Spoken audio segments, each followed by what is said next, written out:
Hi, everyone. Welcome to the Chill Podcast with Dustin and Alex. Today's guest is Mike Watson. Mike Watson has a PhD from Goldsmiths College. He's a theorist, critic, and curator who's principally focused on the relation between art, new media, and politics.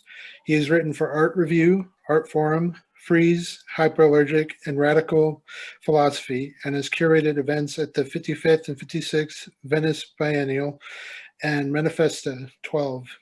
In 2019, he published a second book for Zero Books entitled Can the Left Learn to Meme? Adorno, Video Gaming, and Stranger Things. Can you tell us a little bit about that book and your interest in memes and meme culture? Yeah, the book really it really traces, or rather, I can say, is influenced by a period in which I was moving away from the art world, because as you say, I curated and worked as a critic in the contemporary art world. When I was moving away from that towards internet culture, in the sense that I was already involved in internet culture, since pretty much the internet, came about globally, or certainly since I was old enough to be very involved, because when the internet came out, not everyone had it. So I guess I first had it at college, and then afterwards in my house a few years later. But I was certainly taken in by just how much the internet might change the world, and kind of with these kind of naive thoughts that the internet would spread democracy, which of course in some ways it has, but in some ways it certainly hasn't. But anyhow, I was always kind of very into that. But I also had this kind of simultaneous trajectory throughout my education and early work, in which I was involved in the art world. And that book really describes how the art world very much pushes this idea that culture should be for everybody. And it's kind of, you can see it in museum programming, and you can see it in the work of modernist artists who kind of conveyed this Duchamp voice. But also I think in the abstract artists, generally there's kind of a de-skilling of art that goes hand in hand with art being, potentially made by anybody. And then there's this kind of opening up of museums so that people are supposed to feel somehow more comfortable in art spaces than they may have been previously. But at the same time, these spaces feel really inhospitable in reality still. So even I, writing for several of the main international art magazines and curating at the Venice Biennale, which is probably still the biggest international art event every 2 years, and in national museums, etc., I still didn't really feel comfortable in the art world because of its very exclusive nature. So the book really is how that kind of idea of art for all passed from the art world to the internet. So it's not happening in the art world, it never has, but it does exist on the internet, but it's not how people really envisaged it in the avant-garde art of the early 20th century. They didn't maybe see art being for all, but then everybody making cat memes, or other dumb memes, or selfies or whatever. So it's talking about whether that's good, whether it's bad, and what are the kind of good emerging trends, positive things we could see from that. And then it gets very into Adorno, and the whole idea that mass art is kind of bad, because Adorno was very against the mass art of what he called the culture industry of the post-war period, and the way in which it basically co-opted art. So art can be something that can kind of, in its detachment, critique society, where Adorno says, well, the culture industry, filmmaking, magazines, radio, TV, etc., it takes that away from art, so art becomes part of capitalism. So my point is, okay, that's basically the main media theory, the center of all media theories in the last century. But we have to kind of modify it. We have to admit that that's certainly not what's happening now exactly, or rather, the top-down nature of art making, mass art making in the last century, which means that basically, the films, TV, etc., are spreading the ruling class message to keep society, as it is. We can't really level that same critique when now anybody can make art. So we have to rethink, you know, is this the same thing? So anyway, covering a number of arguments, taking Adorno on board in some respects, but critiquing other aspects of Adorno, I come up with the idea that memes kind of express the abstraction which Adorno preferred in art. So Adorno said, well, art kind of serves art serves ruling class interests because it basically represents and repeats the fundamental desire by humans to control their surroundings. So art is kind of a way of identifying and controlling your surroundings. And this is even more the case with industrially produced art. But Adorno says, well, the kind of response then is to make an abstract art, because in its kind of unintelligibility, in the way you can't understand what you're looking at, that can break you out of your the false conditions of this controlling society we're in. So I'd say, well, that abstraction in a way is found on the internet. If we read the internet as a whole, if we read the internet as a sum of all memes, it is crazy and abstract, and it does kind of break us out of any kind of false rationality, for kind of the false rational underpinning of the capitalist system. But also that there are actual tendencies, individual artworks on the internet which do kind of express an abstract quality, like vaporwave music. But also I talk about this "Don't Hug Me, I'm Scared," which is a animation, kind of puppet animation on YouTube. So basically that's what the book's about, but it also has Stranger Things in it. Well, I'm not going to tell you how right now. Because I've just been talking for so long. So, but it also talks about Stranger Things. Yeah, we talked about Don't Hug Me, I'm Scared on here a couple times. Just brought it up to kind of chat about it. I'm curious what you talk about, how it relates in the book. No, I think basically it's just expressing a very negative tendency where young millennials and Zoomers, I was observing when I was teaching at the time. I was teaching in 2 American universities in Rome, in Italy, where I live. Mostly with American students, but maybe 40% Italian and a few other nationalities there as well. You see a kind of complacency and a cynicism in students, even the kind that were, you know, they were all into the Kardashians and Kanye and maybe I shouldn't say that because they weren't all into that, but they were into mainstream culture on the whole. Even these students seemed kind of cynical. They didn't really, it's hard to get them to really care about stuff, but it was refreshingly honest actually. That if you say, well, you give a basic Marxist line, you know, the media is run by the wealthy to reinforce their own idea, or society is run by the wealthy for profit off the back of the poor. Is that true? They'd be, yeah, but they wouldn't be like, yeah, let's change this. And, you know, I kind of think that in that cynicism, occasionally you get something brilliant emerge, like Vaporwave or Don't Hug Me, I'm Scared, which is a very cynical kind of series. I mean, I'm not saying these people are not anti-capitalist. I don't know their politics. I know a lot of Vaporwave people are or were in its beginning were anti-capitalist. There are some right-wing variations, but you know, there was no kind of in Don't Hug Me, I'm Scared. There's no kind of like rope ladder. There's nothing. They're not throwing you a line. They're not throwing you any way out. It's just a very cynical depiction they convey through like Sesame Street style puppetry, and in a way, I think that this kind of repetition of the darkness of society in a kind of fun way that is similar to the kind of thing Adorno was talking about when he liked, for example, Franz Kafka, Edgar Allan Poe, Samuel Beckett. These are the kind of things Adorno cited as you know, abstract art, but he meant literature and often music like Schoenberg, who's a pretty dark composer of the last century. So yeah, basically I kind of fit those into that tendency. Cool.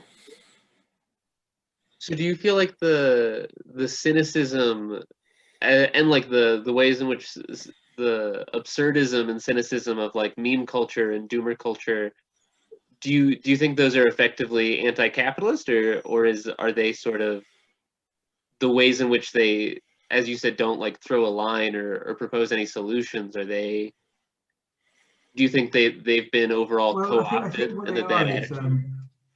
yeah, I think it's more that they are a case of seeing that there's no real hope and then making art anyway, this is where Adorno gets to. He kind of says the famous line, you can't make art after Auschwitz, or you can't make poetry after Auschwitz it was, but it kind of meant art.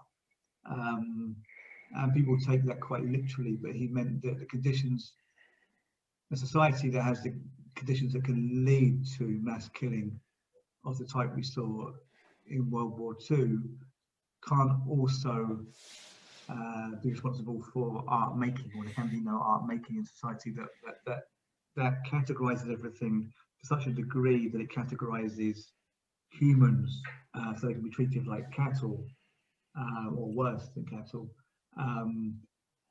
for profit effectively. Because I think the Holocaust is already a categorization of humans, because it is categorizing and scapegoating Jewish people. But then I think there may have been a financial motive to the Holocaust, forced labor and whatnot, that was beneficial during the war, for Germany in their desperation. So a society which could categorize everyone to such an extent that people become treated, worse than animals, as objects, then it cannot be a society which you can make good art, because for Adorno the best art is art which breaks you out of your tendency to categorize things around you, because our tendency to categorize things around us is born out of our refusal to accept that we are part of wider nature. So yes, as humans we're constantly kind of trying to beat or compete with nature, because we know that nature eventually will be the end of us, each one of us quite directly. And that's something one can't do. One has to accept that they just are part of nature, and then you kind of like, you open yourself to eventually, we're going to die, and then we become part of the cycle of soil and nutrients that go into trees, and whatever you want to see it.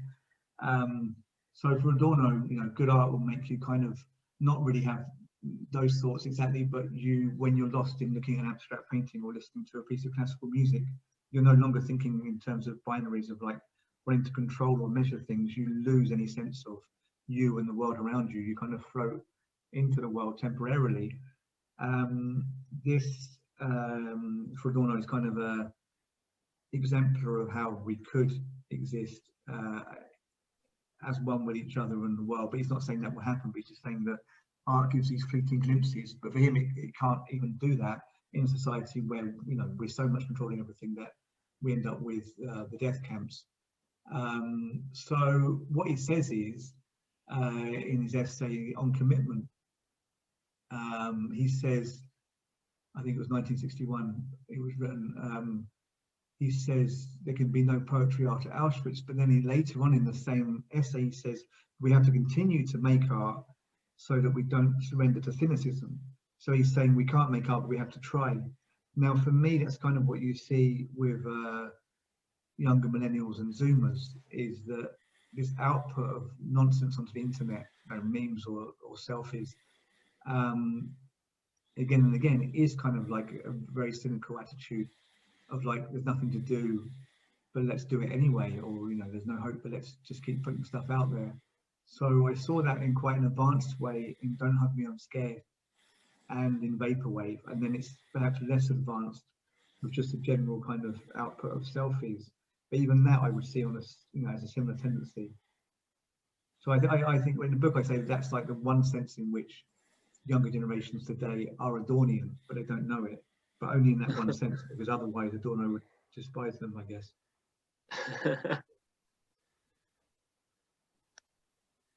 Do you think Adorno would have like a meme account in That's 2021? always like, that's a tricky one because, yeah, I wonder about that. You think, yeah, I don't know, because of course you get the Adornians who are deeply anti this stuff. We have, I did a podcast with, I don't know what it's called, is the Adorno Studies podcast. There's an Adorno Studies Facebook group that they get very upset if you put memes in there. Or there's always a few people who really say stupid stuff and get really kind of po-faced if you put any memes. So me and Adam of the Acid Left are always getting in trouble with them. But they actually had me on as their first podcast guest, and the second was Stuart Jeffries, who's written some very well-known books on Adorno. And the guy who runs it, he's great. I mean, you can be very rude on the Facebook page, but on the podcast, he was very like polite and actually charming and intelligent. But him and a number of people on that page can really get annoyed with memes. So, you know, you could feel also, because a lot of academics kind of, you know, look down on memes. You feel that Adorno and Walter Benjamin, the whole group, Horkheimer, Marcuse, might have been anti-meme, but then you think, well, you just don't know, because they were the first people to say, let's look at popular culture. It's interesting though how none of them actually mention a film. It's like film does this, film does that, you know, and they're generally negative about it, but yeah, at least they were looking at popular culture. Actually, I don't think of an instance of Adorno talking about a sequence in a film. In Dialectic of Enlightenment, which has the famous culture industry essay, that essay doesn't mention any singular piece of culture. It's just like what films do, what magazines do. But anyway, you know, they treated them as philosophical topics for the first time, so they were ahead of the game. So you do wonder, there's a small chance, I think, that they might be using memes, but it depends. Like, if you're going to put them at that age they were then, so Adorno was in his 30s then, if you were to put him like in his 30s in 2007, 2008, I don't know if he would have taken up memes. I think he would have to have taken them up when they were already going. You know, I don't think they would have been at the cutting edge of anything like that. If you look at like just how upper bourgeois and classical they were in their education. So no, my guess is that they wouldn't have meme accounts. They would have been more open to talk about it. They would have been like, I can't think, what's this woman called? There's like a really well-known woman who writes about Facebook and stuff. I would say woman, female philosopher. It's best that I don't remember now. Anyway, because I was about to cast her out. But she's good, but you know, she kind of knows about his stuff, but you can tell she's not doing it. You know what I mean? Like so many media scholars of the Generation X generation, most of famous media scholars of our age, they're writing about it, but they're not doing it. I pretty much feel that Adorno and Benjamin would be in that category. I mean, there are not many like theorists who are really memeing, but to be fair, they're not writing about memes. But I mean, Ben Burgess has a YouTube, obviously. You know, he's like a YouTuber in his own right with his own account. So then you think, well, I'm pretty sure the next book will be a lot about online culture. What's it called? Comedians. What's the Burgess book called? I'll look it up.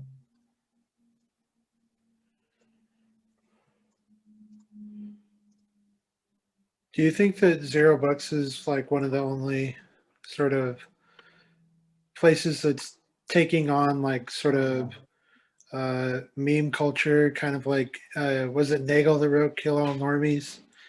One thing, the book by Burgess is called Cancelling Comedians While the World Burns. It was out in April, and yeah, I mean that's going to obviously have a lot of internet culture in it, and he's involved in the internet.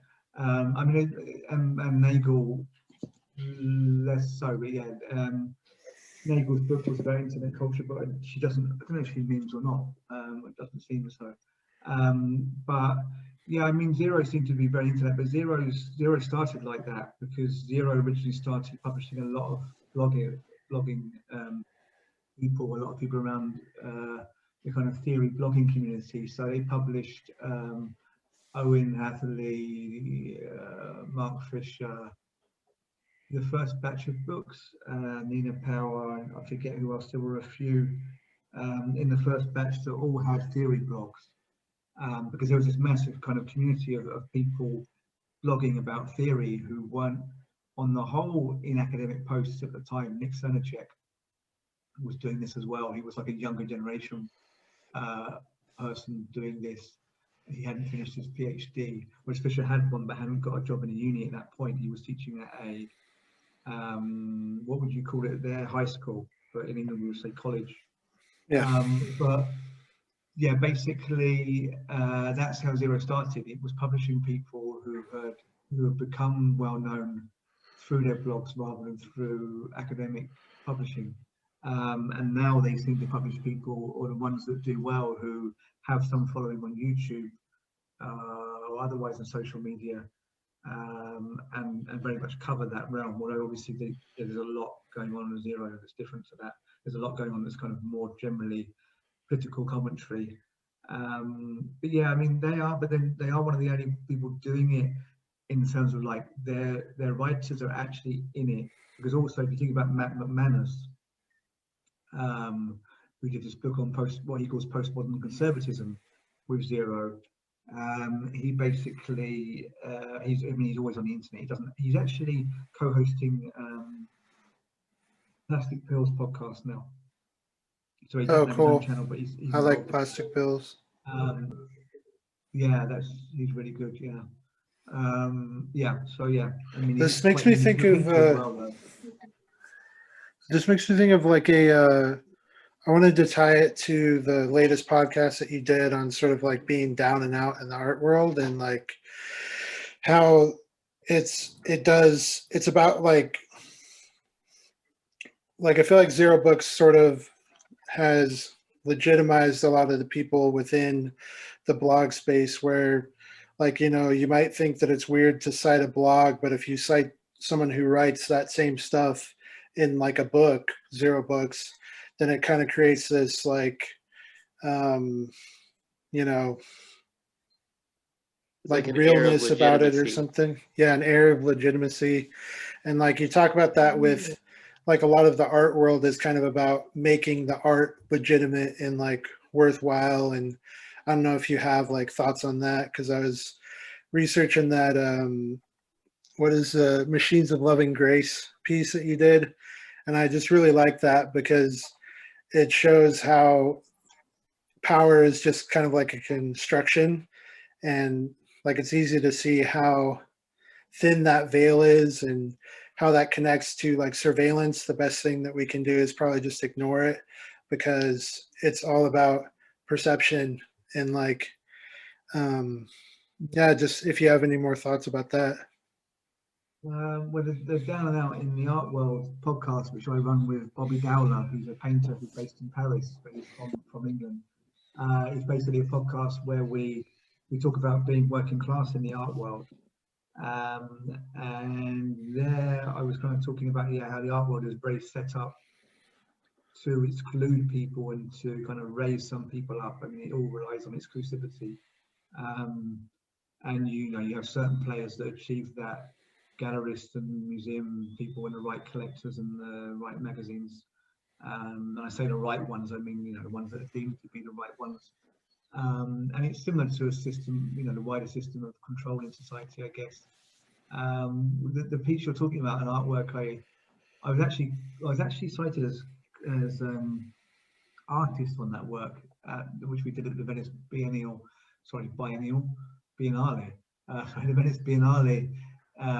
It's always called Biennale. That's why I say it like that, because it's like that's just kind of an example of control. Because the Venice Biennale, they tell people who are in the Biennale, you have to write it Biennale. It's never biennial, and it's kind of a contractual obligation to people who participate. And how you get in the Biennale is interesting. You have the national pavilions, because basically this biennial art fair, not really a fair because it's not for sale, the work's not for sale as such, this biennial art festival in Venice, it started with a number of national pavilions built in an area of Venice called the Giardini, which is like a walled area with gardens, and then it has these national buildings. So like everyone in there, represents someone from the power structure of the early 1900s when it began. I think the first one was maybe 1890s. And you have like Romania Pavilion, you have USA Pavilion, you have Spain, France. You know, you have Romania there. Like I say, and you think, well, why Romania? But it's because they were at that point a kind of power, certainly more than through most of the last century. And so you have that, and you have an official building called the Arsenale, which is the old arsenal, which is kind of a spillover of the Giardini, where you have other national pavilions. And you have a big kind of show area of another kind of show area of general works there as well. But anyway, you have that whole structure. Then you have what are called the collateral events, which are all over Venice in churches and I don't know, shops and gallery buildings and things, and warehouses often. And what happens basically is that if you want to be a collateral event, you apply, then you get to work with a guy who's like the co-commissioner, who's like a not officially employed trusted person of the Biennale, and you pay them a lot of money, and they look at your project and they decide if it's good enough, and they pass it on to the Biennale with a recommendation. But you pay this guy like 50,000. But a building, everyone hikes up the rent for the Biennale, so you pay another, like for the whole 6 months, you would probably pay another 100,000 or more. And then the guy who's a co-commissioner or woman often will get you an architect, but you have to have an architect, but often be their friend. And the architect will see if the walls of the building are stable, because Venice is a protected World Heritage Site. And so they'll say like 20,000 for the architect.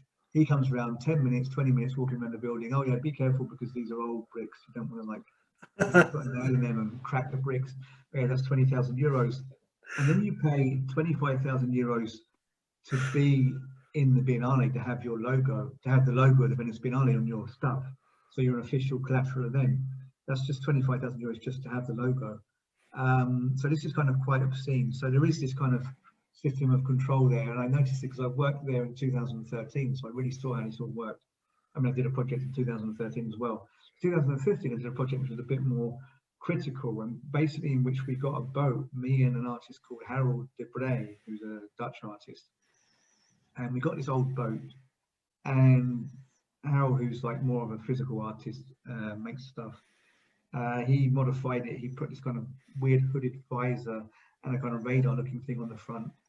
And then we got these guys that we trained with a choreographer, and we basically had them act like generic surveillance soldiers. And this is when the army, or sorry, the police of Western European cities were militarizing, and the army were more frequently seen on the streets, but it was slowly happening. So people were already kind of quite aware of this weirdness of having like militarized police everywhere, following the I don't know why it was really, but I guess it was following the Paris attacks. But it was a lot bigger presence than there had been.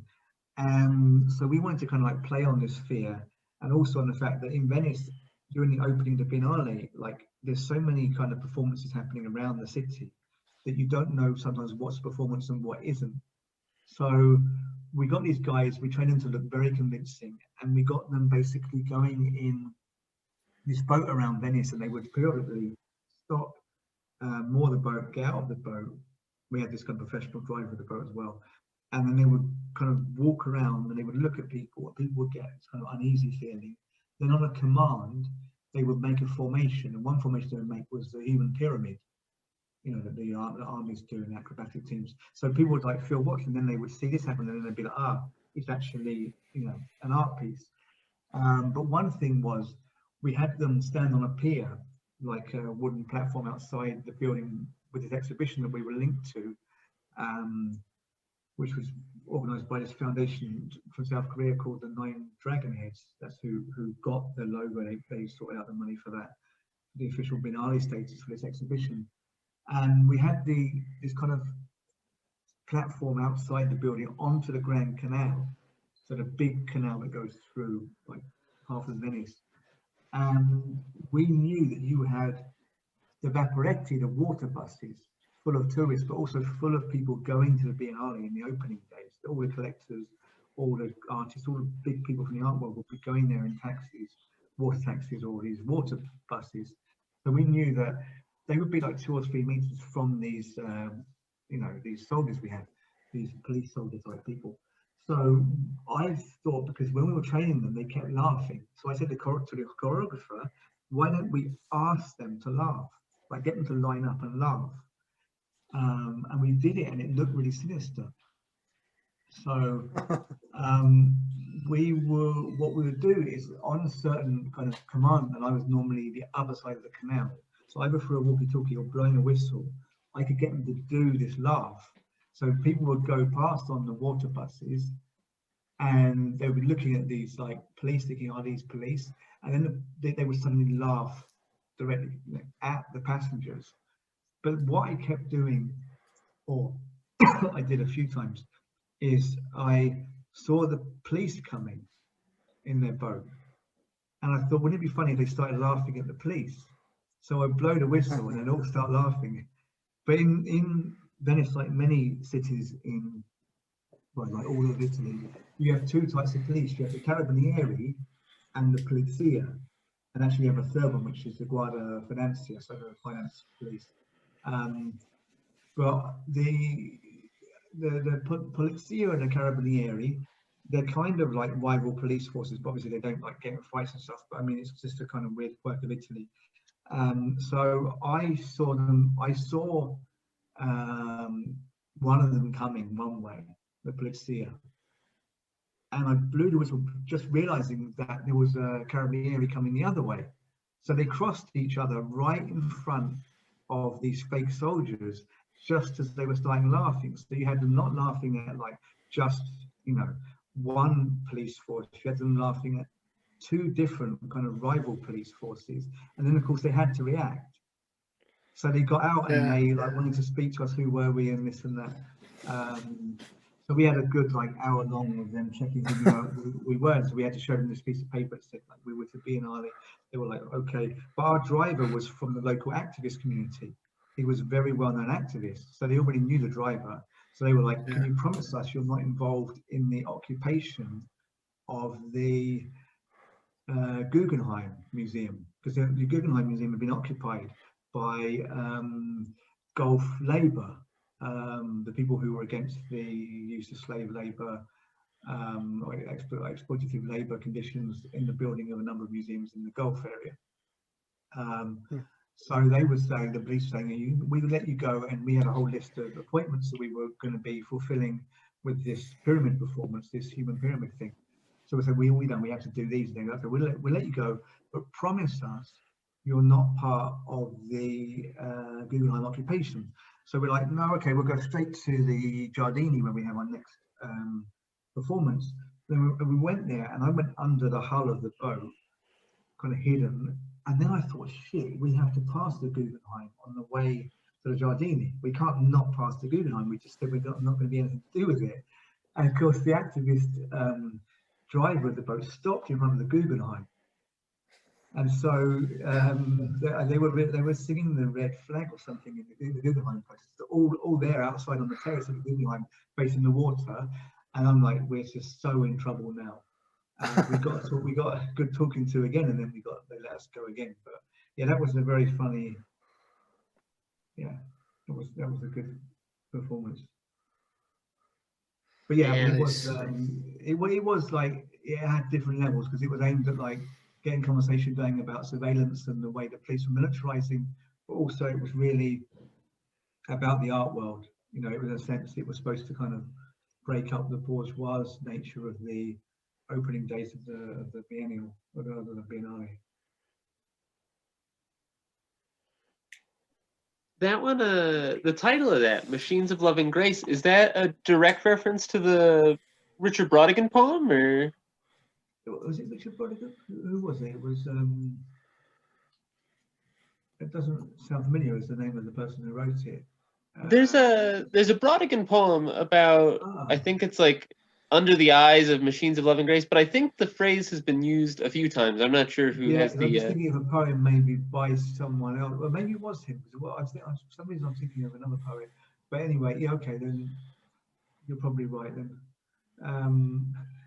But it was from a poem about surveillance, and it also is not the name of an Adam Curtis series. So he took the name of a series. Okay. Oh yeah, there's a documentary. Yeah. Yeah, certainly at least a documentary, maybe a series. That he took that from poem he took the name from the poem of the same name, if possible. Yes, it was definitely influenced by a poem and by that series, but not really that we'd really read the poem. We had seen the series, but yeah, we somehow thought that would kind of link people to the theme of the performance once they realised it was art and if they looked it up. Also because it's like they are machines in a way, like the Venice police, they're like we only use humans because it's convenient. They are basically like apparatus of the state and of capitalism, but in this kind of sense of machines of loving grace, you also feel like you're supposed to feel that way. That they're looking over you, and they are machines, but they try to be delicate as they can. Right, we're here to keep you safe. Yeah, it's all somehow in your interest. I was wondering if you could speak a little bit more about how you view music and dancing and other spaces like that as a way to experience like the loss of control or something, and like the how Adorno kind of plays into that, because I think you were talking about that a little bit earlier about how it sort of breaks your normal perspective of like trying to categorize something. And like I know you mentioned I forget the Schoenberg, like he does like this sort of atonal. It's sort of interesting because it's like the thing that he does is the 12-tone system. Like it's sort of like the most categorical and like precise thing that you can do. Like you use all 12 tones and then you do it again, and like it sort of creates this kind of the most abstract thing. So it's kind of like an opposite reaction at the same time. But like I wonder if you could just talk more about how those kind of abstract things help us decategorize our experience, or yeah. Yeah, I mean, I think that's something missing in the art world. So I have run some events that involve music to get people dancing in museums in Venice and in Rome and London.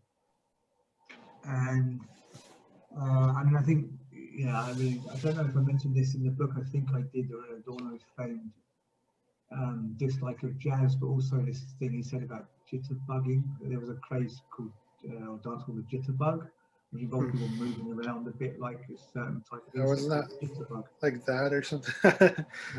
Yeah, like kind of a movement. It's like this kind of very 60s, not 60s, I guess it was I don't know, was it 50s? I don't know, but just after the war, I would think rock and roll movement, a kind of a swaying around, jittering around kind of a movement. And kind of I would associate with somebody, I don't really know what people listen to when they were dancing, but like Chuck Berry, does that make sense? Yeah. This kind of early rock and roll. And Adorno said, it would be a great thing if people spent less time trying to be jitterbugs and more time trying to be humans. And it sounds like terribly deflating and kind of a really snide thing to say to younger generations. But then if you think about the context, I think he's saying that the music dehumanizes people because it's catalyst. It's kind of a trash, mass-produced kind of music, and that's what he was saying about the jitterbug dance. It dehumanizes not because it is perhaps influenced by black music, and that's kind of the worst reading you could have of it. And it's dislike of jazz as well. But I don't think that really came into it at all. I think sometimes it's the case it's been made that Adorno was racist, but you have to consider that he was like from the singularly most persecuted race at the time, who had to flee Nazi Germany, and then the whole thing was like trying to combat that. So, that doesn't mean he couldn't have also had prejudices, I suppose. But certainly I wouldn't go down that kind of route of criticizing Adorno. But yeah, I mean, it's a shame then that, you know, Adorno doesn't see that perhaps one way of getting out of your normal false kind of system of categorizations would be to dance, you know, because when you get in that state dancing, you kind of do lose yourself. But he, you know, clearly it's something he could see. And I think you have to remember with Adorno that he was, as with all the Frankfurt School, all the well-known ones, I think there was one that was working class, but otherwise, you know, the ones, the principal people of the Institute for Social Research, which is the real name for the Frankfurt School, the ones, the figures we know, Benjamin, Adorno, Marcuse, etc., they came from bourgeois families, and actually not just bourgeois but capitalist families. Like their dads were owners of things like I think wool factory, wool processing factory, I think, white vineria, like white vineyards in Adorno's case, and Adorno's mum was an aristocrat from Sardinia, so Italian. His dad was German. But these people, I mean, they were just so totally out of touch with that world. You know, the idea of like dancing in a frenzy to achieve what Adorno would say you would achieve listening to Schönberg or reading or watching Beckett play or reading perhaps reading Beckett or reading Edgar Allan Poe. I mean, that's his way of doing it. I mean, I think it's unfortunate that he didn't think, well, that's my way of doing it. Other people may have different ways. Right. So I think there was definitely a myopia with Adorno. I don't think there's any doubt. So you have to look at what he says and separate the good out from the bad. Yeah, do you think there's an element of maybe sort of like classism or something in it as well? Like the people coming from the bourgeois background Well, and like seeing. I think there's this thing of not wanting to upset the apple cart and wanting to keep your job. And of course, without being who they were with their contacts, they wouldn't probably have got from Germany running. I mean, Horkheimer ended up running the Institute for Social Research. They wouldn't have got to America to carry on their work with other institutes if they didn't have just very good contacts. You know, this is all because they're middle class. And I think when you're in that position, you don't want to lose everything you've got. So this kind of accounts for, you know, perhaps it accounts for why they're talking about culture all the time and not about how to start revolution. Because I think, you know, if you're in that position as a middle class person, as you see in universities today, and the kind of things that are talked about, even the ones that are talking about Marx are just going over and over the most abstract points of his theory, instead of like talking about how we might get Bernie elected as a means to then, you know, leverage somehow a socialist system eventually down the line, or, you know, or even how to just start a revolution, you know, more immediately. You don't get any of that because their role isn't really to start revolutions. Their real purpose is to keep the status quo, to maintain the status quo, because the middle class are really the ones who are the most to lose from revolutions, I think. So they try and keep things very in the middle. And I think that's really why the Frankfurt School is so big today. So why are we all looking at Frankfurt School? You have to assume that anything that's on all the reading lists in Western universities has to be not particularly challenging to the status quo. There's going to be something on there that's supposed to be a bit risque, but it's not going to be like really dangerous to the status quo. But that's not to blame them, because it's like, well, what is the role of somebody who's materially in that position of being middle class? Then they're kind of in a stasis precisely because of the kind of conditions of history, and, you know, the fact that you're supposed to have each class kind of usurp the class above. You know, what are they then going to do? They're the ones kind of with the power, and they're neither going to, like, you know, they're not going to like lead to their own, they're not going to like lead to themselves being deposed from their position, and they're not going to probably depose the proper, you know, the real elite. Either way, they're going to be in the shit. It's dangerous either way. So there is this position of just keeping things moving along, and I think it's annoying, actually. I think that one can really despise the middle class sensibility, and like maybe more in Europe than in America, because I think it's more, there is really a middle class sensibility, in Europe, whereas in America, I think for reasons of history, it's a bit more even. Been eroded. Yeah, but you still do have, obviously, I guess, materially middle class and upper class people, but you don't really get the affectations of the people behaving, talking in certain ways and mannerisms which are very genteel, which kind of people manage to just talk about nothing for hours because they don't really want to like take a stance. That can be deeply annoying, and it's something that has aggravated me for years. But then I started to get to the point of not wanting to dislike the people themselves, because I'm starting to appreciate that that is a, you know, it's the position born of material necessity in a sense. Or, you know, I mean, by what born of material necessity, I mean, it's like a position, you know, you maintain the status quo because history, the material history has landed you there. That's your family situation. So those people are kind of consigned to maintaining the status quo. It's not really their fault. Yeah, it makes me think of like the Bukowski poem, like Born Into It.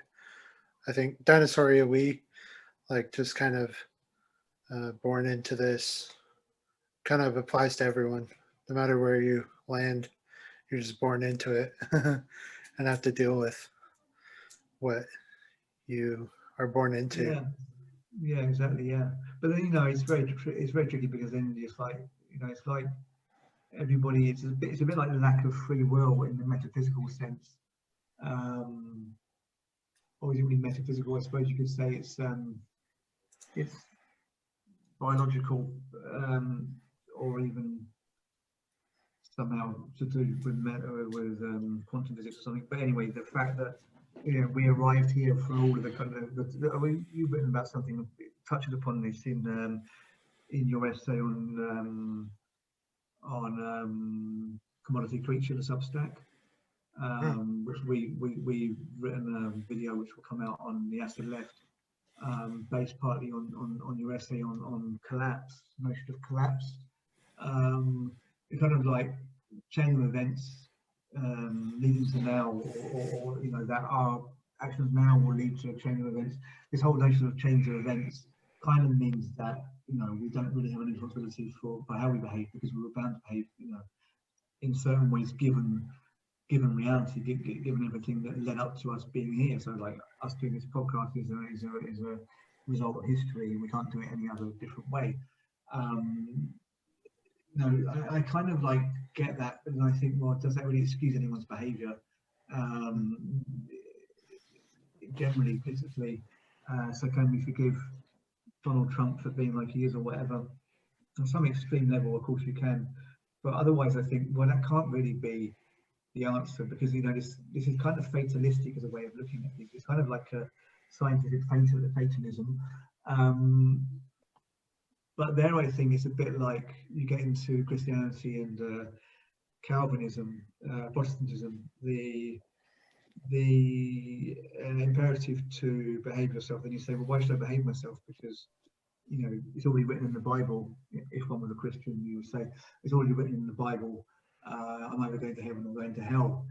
But then the Calvinists would say, well, the reason why you have to work so hard is because you will only be the one written in the Bible that's going to heaven if you worked very hard to lead a pious life. You see what I mean? So the thing of everything being predestined does not really excuse your behaviour, because you still don't have to take a stance to be the one who is predestined as being a good or bad person. Yeah. You get my point? So then I think this thing of like, oh, we should forgive the middle class for being just, you know, in their kind of stuck in the middle ways, and maintaining the status quo, in a way, yeah, but in a way, actually, no. You do have a choice whether to be like just in the way of history or not. For sure.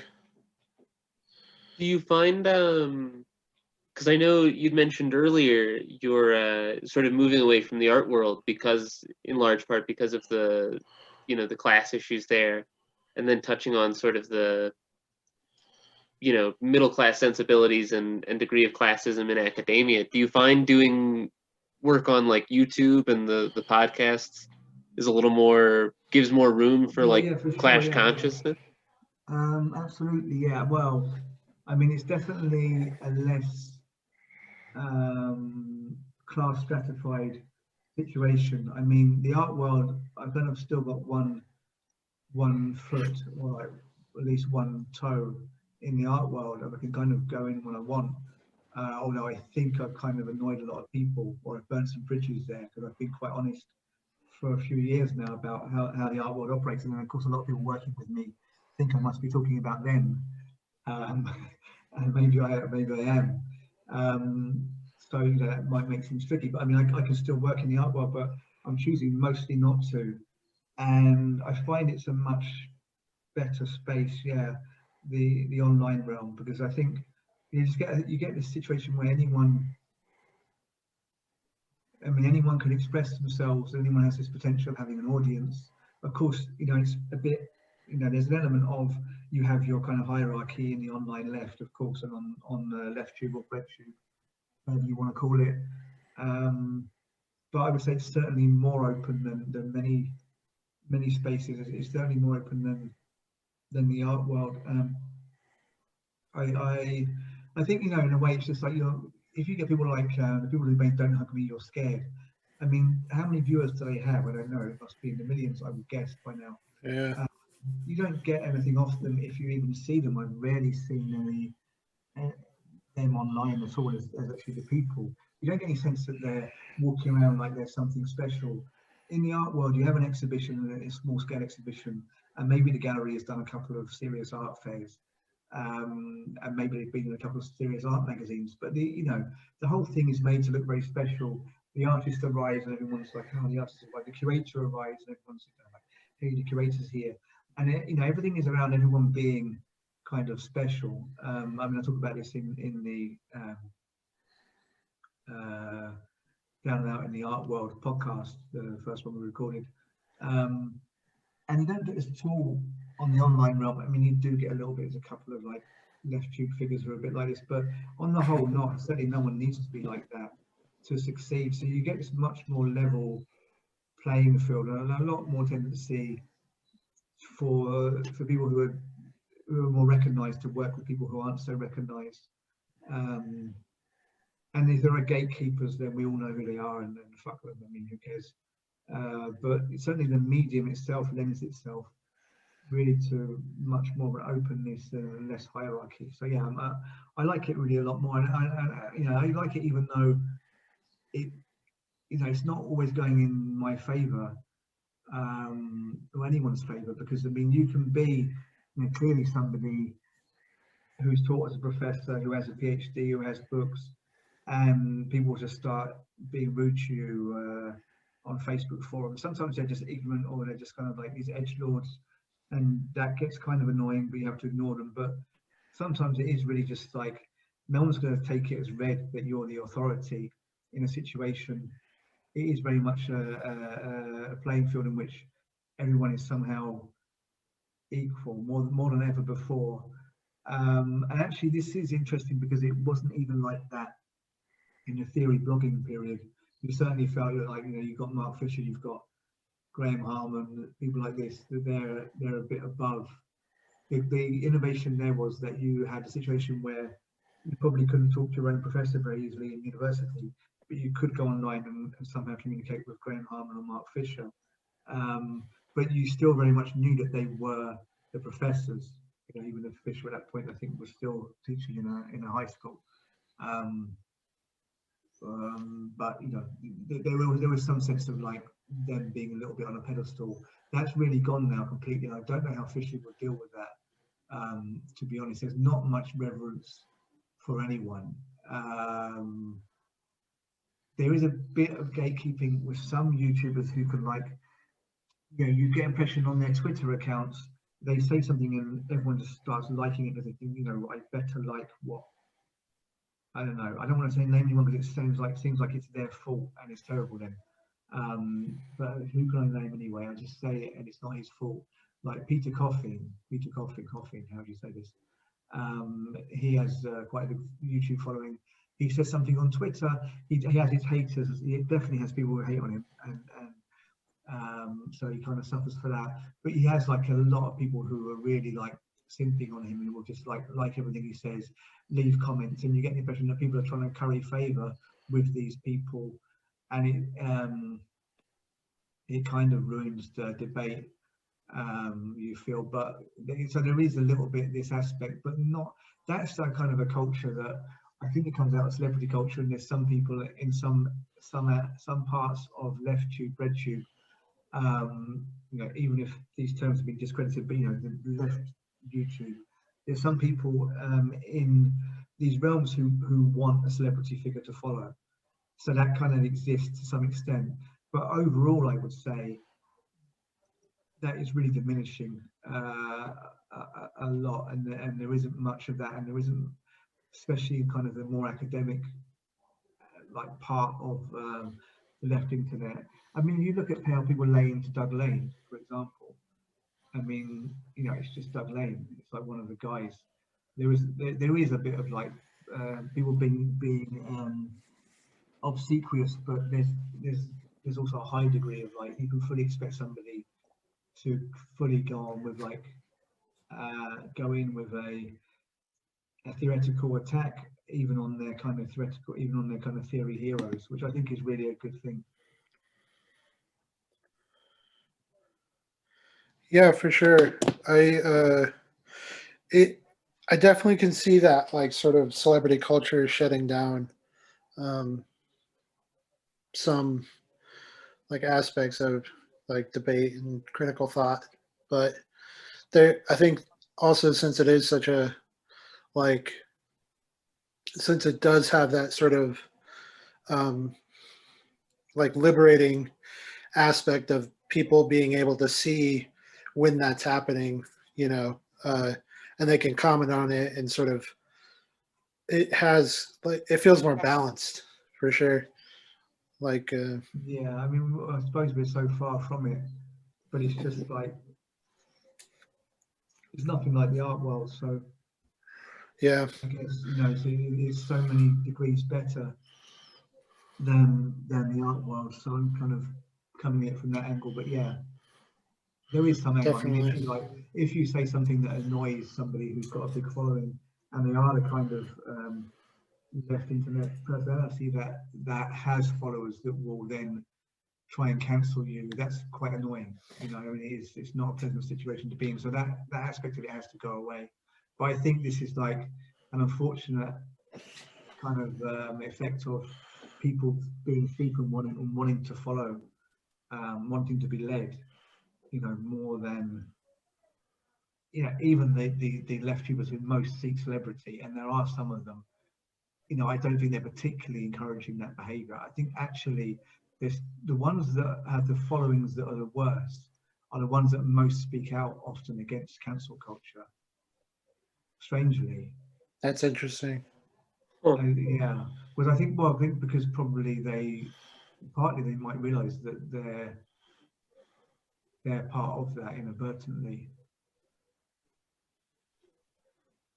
Does the like left of YouTube feel like a legitimate community to you, or is it pretty fractured in its?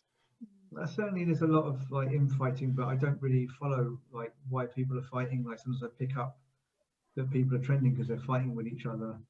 I don't know, like amongst the really big ones, there are often these kind of almost staged like arguments that get people more views on YouTube for a few days. There is something going on this week. I'm pretty sure there was someone. Who was it? Was it Destiny? Has Destiny done something? Like algorithm wars. Yeah, like Vosh and Destiny, like they're always going at it, and Yeah. like just all those different people that do the debates, and you know, I mean, like, yeah, in that sense, it's not a coherent community, but also it's not a coherent community in the sense that we're ever going to get all these people together at once on the streets protesting something. Not really. It's very good at keeping people off the streets, probably. Although obviously we're living in extraordinary times and no one's going to be on the streets during COVID. Well, you know, there was that Lives Matter thing last year, but I don't think we're going to get like a. I mean, that's interesting that happened, but I mean, I don't think we're going to get like a pan-racial socialist movement on the streets anyway at any point soon. And I don't think that left YouTube will encourage it. And I think it's another case of people doing something to excuse their existence that doesn't involve getting in trouble, really. So you go on LeftTube, you're kind of therefore not involved in street activism. It's kind of an extension of the way academia keeps people busy and like excuses them from really getting involved in politics. So I think that has to be addressed. I really think LeftTube should be pushing for people to go and work in their communities. To who's your local left group, local union, Black Lives Matter group, whatever suits you best. Go and work with them. Make sure you're doing that once a week, or doing something for them. I mean, you could potentially be doing something from home for them. But I mean, How do you make that entertaining, though? Because it seems like LeftTube and all that is like all about the drama and like stuff like that. Not all about it. It's like definitely, but I think that like that sort of local organizing needs. It feels like if you just focused on that, then nobody would watch it, or like. Well, yeah, I don't know. Especially if you've got some like serious activists in and you talk to them about their tactics and like maybe how they related that to certain theorists. Maybe you could, because I mean you do get huge viewerships for some kind of videos on Marx or whatever. But actually, I think what's driving viewerships for serious videos now is good production values more than anything. That's a weird term recently in the last few months. I don't know why it is. I don't know if it's because we're like on the internet so much now that people don't want to just watch a badly put together video. But I think that's why Plastic Pills has taken off, even though also he says really good stuff, but his production is just way ahead of many people. Mm-hmm. But I think people will listen to like interesting stuff. I mean, what I mean by that is I think that people would maybe listen to like how to organize in your area kind of videos, but it would have to be not patronizing and not kind of blowing the whole lid on LeftTube. So if you're kind of saying this whole thing sucks because it's just keeping us at home, then people might resent that, because a lot of people want to be at home. A lot of people on the left are introverted, so they don't want by any means to go and talk to people, workers in shops and stuff, ask them how they're doing.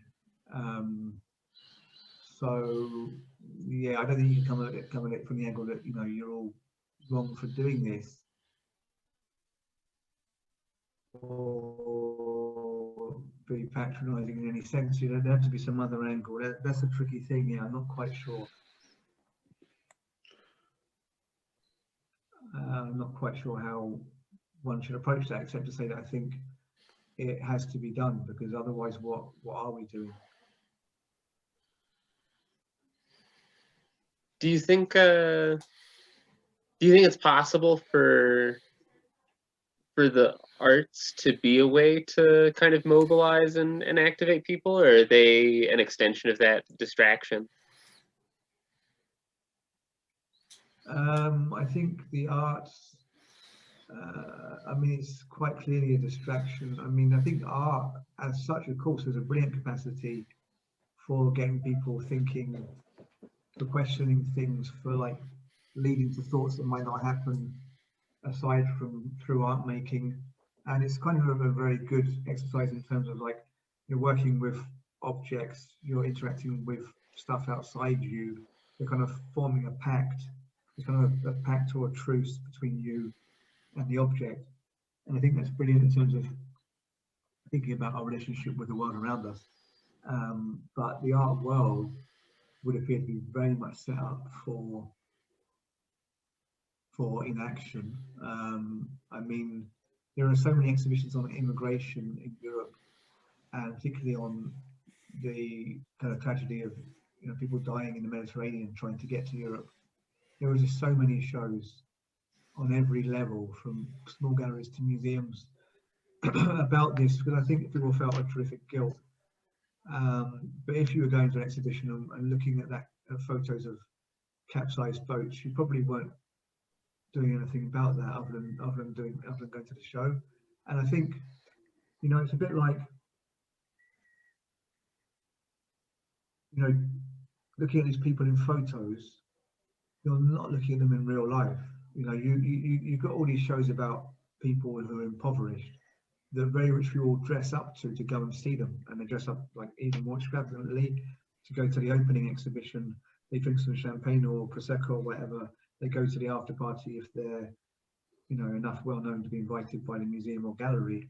And they, in their daily lives, you know, they avoid probably talking to the homeless, talking to lowly workers. I mean, I'm really thinking of the Italian situation here, because there's a whole kind of thing about elegance in Italy. It's all part of their culture. But I think this applies in many cultures. That these people who do a great deal to not get dirty in their daily lives, they then go to museums looking at dirt, as in, you know, literally rubbish piled up or something, but also like societal decay, collapse, or, you know, people who get dirty working or fleeing, you know, situations as immigrants to come into Europe. And it's like they're looking at it like that, because then they're looking at it like that in photographs or films. They don't have to actually get near it. It's like looking down the wrong end of a telescope. That this is a deliberate distancing act. It's not at all an act to try and get closer to any of this, because you can go and talk to immigrants easily in real life, you know, and do something in terms of working. Right. So the like group shows and gallery shows about the crisis and the struggles of immigrants are a great way to avoid them. Yeah, well, yeah, effectively, that is like the elephant in the room. It's like, why do people keep going and looking at this? Because it interests them, but they don't want to get close to it. So they look at it, you know, through photos of it instead. It doesn't interest them in any way they want to really interact with that reality, or else they would probably go and do that. So I mean, this is maybe just a thing of human nature, and not that people are nasty. It's a thing of like, well, there is kind of a guilt. That people feel guilty about their relatively privileged position, and that counts for many of us in the West. And then, of course, we can be relatively privileged, but in our context, we're also sometimes relatively underprivileged. But, you know, we feel that kind of guilt. You want to address that. Maybe it's kind of like, you know, you address it through an intermediary. Yeah, you know, so you address it. It's a bit like praying to an icon. Yeah. You know, but you don't address it by actually going and dealing with it, and that's your kind of penance, and that's how you deal with your guilt. But it's very far from any real interaction with the issues. And I think, Yeah, maybe, you know, the show is like organized and they have like a charity that you can donate to. Like, there's also that aspect, yeah, and then that is kind of good, but as we know, charity isn't enough. But yeah, I don't know, because I think we're all in this situation where we're all a lot more complicit with stuff than we want to admit. So I think, you know, one way of approaching this is not necessarily that we all have to go and start talking to recent immigrants, you know, recently arrived immigrants, and trying to help them. Are we really going to do that? Many of us won't, but I think then we have to be a bit more honest that, you know, similarly, we really don't like the conflicts, various conflicts that America and Britain have been involved in recent years, and there's no doubt ongoing involvements. But, you know, we do benefit from them materially, I would say. You know, we're anti-war, but we're not really doing much to stop war. So, you know, I don't know that from that thought we're likely to go and chain ourselves to a military installation. But I think at least the thought in itself may help us, you know, address things more realistically. So then you think, well, okay, it's true, I'm not like really going and getting my hands dirty with activism, or going and like literally helping some people who are poorer than me. But then what am I prepared to do? So I think that's really a lot of it. So, you know, this whole left tube thing, I suppose I'm not saying, okay, calling people out for not doing stuff, but maybe we need to be a bit realistic about, you know, how we are living. Then we can kind of think, well, how can we organise? You know, you need certain podcasters who are like the, you know, like the cheerleaders, but not really cheerleaders, but they're like the newscasters of the, you know, of the left. And then they have a role, but then some other people do need to be going and organising on the streets. And some people need to be going and getting involved in some charity work. Some people need to be going, making posters. You know, what we can all do something more, like I would say. Yeah, it's going to take all of us. So, if you're in a rare position of being like the podcaster whose main role should be a podcaster, who really the left really need that. I think, you know, we're great at many podcasters, but unless you're in a rare position where that should be your sole role, or, you know, left tuber, then we probably all could be doing something as well as that. And I suppose if we were like telling people we were doing it, they might also do something. Yeah.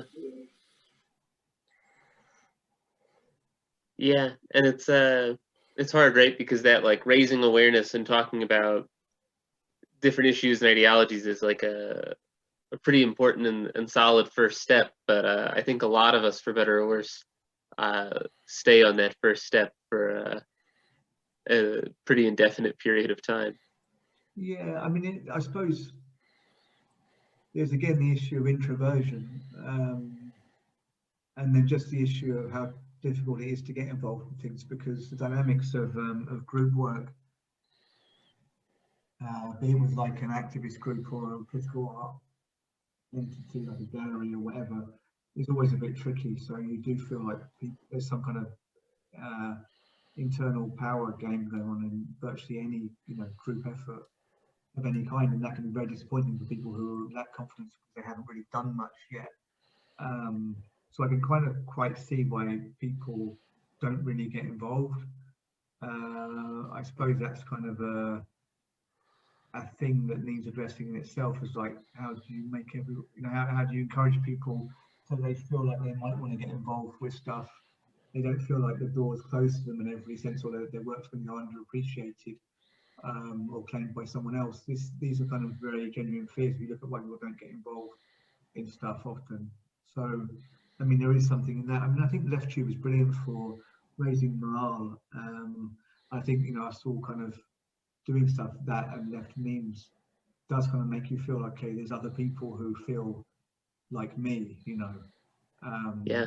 So that must be having some net effect. And maybe you can see that with, you know, the Burning movement and Corbyn.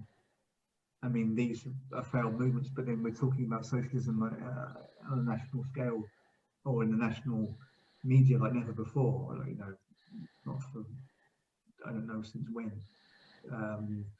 Because, you know, of course it's democratic socialism, but, you know, there is in that, it does point towards socialism. I don't really, you do get the impression that there are some people who is, you know, they're democratic socialists because they're playing a certain game. Then people say, yeah, but they're not, you know, real left. As long as you're a democratic socialist, you're really a capitalist. But, you know, I think that there's a lot of naivety or just lack of understanding there in relation to Sanders and AOC and people like that. I mean, I think, I don't know, because I know this is divisive, so I don't know. Yeah, I think what the stances would be on AOC. I think people are like tend to be super critical of her on the, like, on certain parts of the left without understanding like the sort of pragmatic net gain that her activity has, you know, even if she's not as far left as a lot of us would like or hope that she is. I think that she is left at all counts as progress in 21st century American politics. Yeah. I mean, I think there's something where, you know, we are, and it's a really great thing, and a lot of people, like, surprisingly young, getting into Marxism and socialism and reading texts and stuff. And then they're going, you know, why don't we just have a revolution? And I think anyone at that age who was into that stuff Mhm. was doing that. You know, I was doing that when I was that age. But then, you know, it's a bit annoying when they call you out, call you a neolib for not wanting like an immediate violent revolution. And that's where they're not perhaps appreciating Sanders and AOC. I think they do probably want to be much more left. I mean, doesn't anyone in politics want to be more what they are? That's why they're in politics. They want to be more extreme than the point they're pushing. You know, I think it's quite clear with the right wing. You don't have no one really has much problem thinking, well, the right wing are actually pushing to be far more right than they currently are. But then at the same time, you get the left wing people saying, no, the left, centre left, or you know, left to centre is they're obviously bourgeois neolibs because they're not pushing communist line. But that doesn't make any sense when they're perfectly happy to say, you know, Trump is going to be opening death camps if he's having a second term. But actually, AOC wants to be, you know, a Republican. Yeah. Well, what other projects do you have coming up, Mike? Anything you're working on lately? Well, I have the Acid Left, as always, with Adam Ray Atkins, and we actually have a video we're producing, which is co-written by Alex, obviously who's with us here, which is on collapse, and Rick Roderick we use as one of the main theorists. So kind of a societal, social, and ecological collapse, mortality, etc. And then a bit of Roderick there as well. From Manifesta, he wrote on Derrida, and we're also trying to get Roderick's book, which he published on Habermas, republished. And we actually managed to make contact with his son, a poet, Max Roderick, through our campaign. We ran a petition to get him republished, and his son could actually ask for the rights to be released by Springer, the publisher, which is a subsidiary of Palgrave Macmillan. And then he could arrange for it to be published. So we're kind of making headway there. And then we'll be doing podcasts. I have one I recorded with Valentina Tani, who wrote a brilliant book called Memestetica, which is like about memes and aesthetics, kind of memes and contemporary art, which may be published in English. It's actually in Italian at the moment only. But a good talk with her is coming out soon. And then I have my third book, which is actually with Zero. I just signed a contract and it's been written. So it's actually probably coming out in September. It's called The Memeing of Mark Fisher. So it's memeing. So it's about how Mark Fisher has become a meme. And the full title, I actually don't have to hand. It's quite a long title, but it's something like The Memeing of Mark Fisher, how the Frankfurt School foresaw capitalist realism and what to do with it. So it's really a book about the Frankfurt School and how they relate to Fisher. And yeah, I'm very happy to have it coming out. It's going to have a very memeable cover, which I hope to get out on Insta soon. So yeah, that's kind of one of my main things happening this year, and the Acid Left will be carrying on with its content. Very cool. Well, Great. yeah, we'll await the book with bated breath, and look forward to the videos as well. Well, I will probably release an excerpt of the book on the Acid Left Patreon, because we do have a Patreon, just to get that in there from as little as $1.50. I might just release the introduction to the lowest payers. I know there are people who pay $5 or $10 a month. I think it may be 10 to 20. I haven't looked that up, but I think somebody who pays money at some level is entitled to one of the chapters. But I might also give the intro to all the subscribers. But yeah, we'll be doing stuff on that soon, and there'll be promotions from, I guess, the summer. So yeah, looking forward to that. Very cool. So thanks, guys. I mean, Yeah. it would be great to have you on our podcast sometimes. This has been a great chat, and I think we would Be great. really good. Us talking to Adam as well would be great. Absolutely. Yeah, for sure. So, yeah, thanks so much for joining us, and Yeah. nice talking with you for sure. It's been a great chat, yeah. Yeah. Have a great night.